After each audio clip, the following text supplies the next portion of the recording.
안녕하세요. 이번 강의 시간 기본서 80페이지 요약 특강 조적식 구조 보도록 하겠습니다. 조적식 구조도 매년 두 문제로 보시면 될 것 같습니다. 그러면 정의부터 알아야겠죠. 목차가 곧 정의니까요. 벽돌, 블록, 돌 이런 것들을 단일 계차라 부르죠. 이놈들을 교착제라는 시멘트, 모르타르를 써서 쌓은 것. 이것을 우리가 조적식 구조라 부르죠. 그러니 시험에 나올 거는 벽돌, 블록, 돌에 대한 내용, 교착제인 모르타르에 대한 내용, 쌓는 방식에 대한 내용이겠네요. 여전히 시방서에서는 얘를 유주로 내고 있을 겁니다. 그러면 제일 먼저 벽돌부터 보죠. 벽돌은 나누어질 게 일반 벽돌, 보통 벽돌은 구워서 만든 벽돌입니다. 그죠? 우리가 시험에 시멘트라는 말이 나와야 시멘트 벽돌이에요. 그냥 우리가 벽돌 그러면 뭐더라? 구운 벽돌이더라. 그러다 보니 굽는 거를 소성이라고 그러죠. 소성. 아니 당연히 재료는 좋은 건 당연하고요. 소성 온도가 높아야 되고 그렇게 해서 압축용을 맞도록 써야 되니까 압축 강도 크고 흡수율 작은 게 좋은 겁니다. 그렇다면 이렇게 구워서 만든 것들 있죠. 구워서 만든 것들 뭐 있을까요? 벽돌 있죠.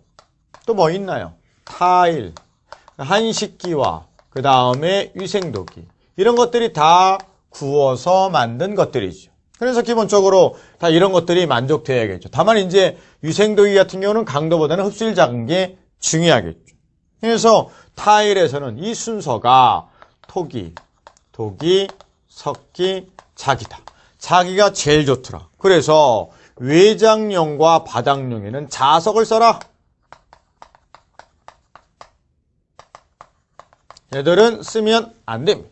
대신에 바닥용에는 매끈매끈은 넘어질까네. 그래서 유약을 바르지 않은 무유 타일을 써라. 이런 거죠. 그러면서 복습해 볼까요? 붉은 벽돌 할증 3%, 시멘트 벽돌 5%. 됐습니다. 끝이네요. 넘어가서 82페이지 품질 나와 있고요. 블록은 단순하게 시멘트 블록입니다. 차이가 있죠. 끝입니다. 나올 게 없어요. 그 다음이 석재입니다. 석재에서는 뭘 해야 되나요? 기본적으로 좀 조심해야 될 사항이 첫 번째. 사람도 마찬가지죠. 몸무게가 무거운 사람이 힘도 셉니다. 하지만 기본적이죠. 예외도 있더라. 즉 석회암하고 화강암하고 비교를 하면 석회암이 더 무겁습니다. 하지만 강도는 석회암하고 화강암 비교하면 화강암이 더 큽니다. 예외적인 사항이죠. 그러면서 압축 강도 크기 순서. 얘도 조적조니까 돌도 조적 재료니까 당연히 압축 강도 큰 게 중요할 겁니다.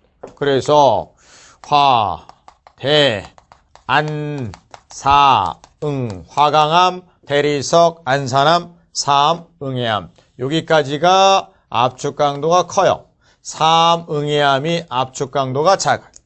그러면서 흡수율 크기 순서, 흡수율 작은 게 중요한 거죠. 그래서 응해암, 사암, 안산암, 화강암, 대리석. 그래서 대리석이 가장 흡수율 작으니 바닥에 쓸 수 있죠. 바닥용에 아니면 물을 사용하는 곳에 쓸 수가 있는데 문제는 내산성이 작고 내구성도 작고 이러다 보니 외장용으로는 안 됩니다. 즉 내부용에만 쓰시기 바랍니다. 그러면서 대리석 성분이 있는 타일에는 절대로 묽은 염산, 산성분으로 닦지 마세요. 이런 표현도 있었죠.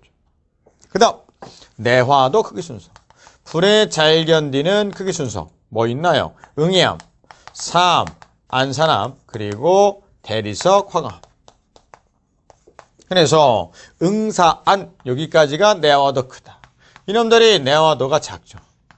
좋습니다. 그래서 그나마 안산암이 이렇게 강도도 크고 흡수율 작고 내화도 크다 보니 이 콘크리트에 내화성을 좌우하는 건 골재의 내화성이죠. 그러다 보니 콘크리트, 가장 좋은 콘크리트형 골재는 강자갈 강모래인데 이게 부족하면 돌산에 가서 자갈과 모래의 크기로 붙인 게 쇠석인데 이 쇠석이라고 쓰는 건 화강암이 아니라 안산암이다. 그죠? 그러면서 여기는 화강암은 이름만 화강이죠. 내화도가 작다 보니 온돌마루판, 구들장용 이런 곳에는 사용하면 안 됩니다. 그러면 온돌마루판이니 지붕재료니 이런 것에 쓰이는 건 뭘까요? 점파암. 점토가 압력을 받아서 판판해진 돌 이렇게 되는 거예요. 그러면서 여기 있는 대리석은 별로 좋지 않은데 다공질 대리석, 뻥뻥 뚫린 다공질 대리석을 뭐라 부르더라? 아직도 집에 다트 게임이 없으면 안 돼요. 있어야 됩니다. 이렇게 해서 이렇게 돼서 이렇게 해서 던지는 거 있죠. 그래서 트래버틴 다트 게임입니다. 이렇게 정리되죠. 여기까지 해서 돌의 종류, 조적 재료의 내용이 끝이 납니다. 그러면서 돌사나가 돌을 가져왔을 때 매끈하게 만들어야 될 거는 그 순서가 매, 정, 도, 잔, 물. 매다듬을 혹두기라고도 부릅니다. 매를 쓰고 정 닫으면 정, 도드락 닫으면 도드락망치, 잔 닫으면 잔망치가 아니라 날망치더라. 그죠? 이렇게 다듬는데 번호 마감을 하더라. 번호 마감을 할 때 직접 석재 불이 닿으면 안 됩니다. 또 번호 마감한 후에 직접 곧바로 물 뿌리면 안 돼요. 뿌리지 않습니다. 뭐 이런 표현들.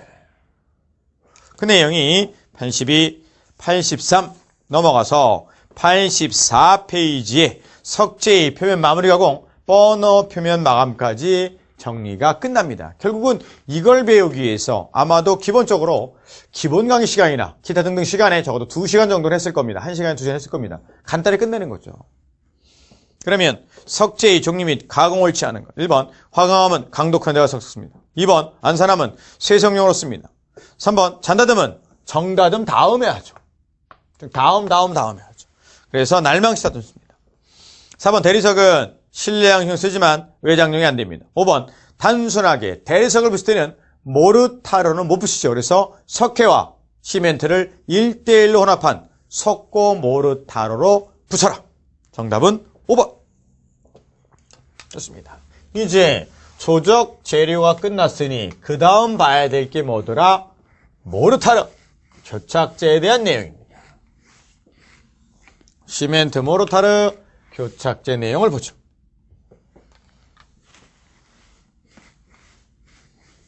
잠깐 한숨 한번 돌리시고, 너무 빨리 가니까 한숨 한번 돌리시고, 시멘트 모르타르. 원래는 모래 넣고 시멘트 넣는 거죠. 어떻게 시멘트 넣고 모래 넣겠습니까? 모래와 시멘트를 섞습니다. 얘를 건비빔이라 부르더라. 여하튼 시멘트라는 물과 만나면 굳으니까 빠른 시간 내에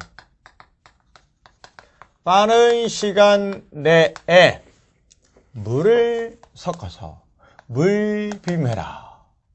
대신 물빔 후 1시간부터 응결되기 시작해서 10시간 이내에 굳어버리니 1시간 이내에 사용해야 됩니다.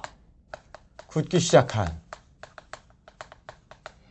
모르타르든 콘크리트든 사용하지 마세요.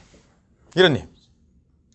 또 굳기 시작한 모르타르에 사용자 찾지 말랬더니 물을 붓고 대비배요? 그것도 아니 됩니다.